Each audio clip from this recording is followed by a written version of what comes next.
आणि मग खूपदा असं एक अनुभव येतो की हे बोलणं बरं चुकीचं वाटतं मला खरं वैयक्तिक, की म्हणजे जेव्हा एक तृतीयपंथी समोर येतो तेव्हा लोक कानडोळा करतात, लांब जातात का, म्हणजे ती पण एक स्त्रीचं रूप आहे आणि जी शक्ती पुरुष काय देव देवता ही सांभाळू नाही शकली, स्त्री शक्ती फक्त एक देवीचं रूप सांभाळू शकते, म्हणजे स्त्री सांभाळू शकते.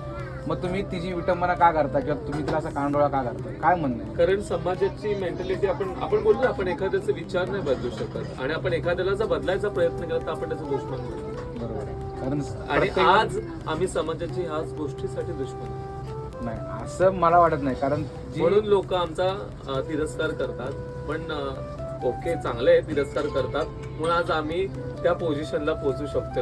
आज लोक मला तिरस्कार करतात, मी आज इकडे आहे, तिच्या पायाजवळ आहे आणि ते लोक माझ्या घराच्या बाहेर आहेत. बरोबर, नक्कीच खूप चांगला अनुभव होता आजचा तुमचा इंटरव्ह्यू. कारण आतापर्यंत जेवढे पण आम्ही एक इंटरव्ह्यू घेतली, एक मुलाखत घेतली, त्याच्यामध्ये मनापासून जो बोलणार आहे की म्हणजे सगळे जे स्क्रिप्ट बोलल्यासारखे बोलतात, उत्तर जी डोक्यात ठीक असतात, पण डिरेक्टली असं बोलणार जेव्हा डोळ्यात पाणी येतं ना, ते एक मनाला भावलेला व्हिडिओ असतो आणि ते खरंच आज तुमच्या ग्रुपात जाणवलं आम्हाला. धन्यवाद. धन्यवाद मुलाखत दिल्याबद्दल.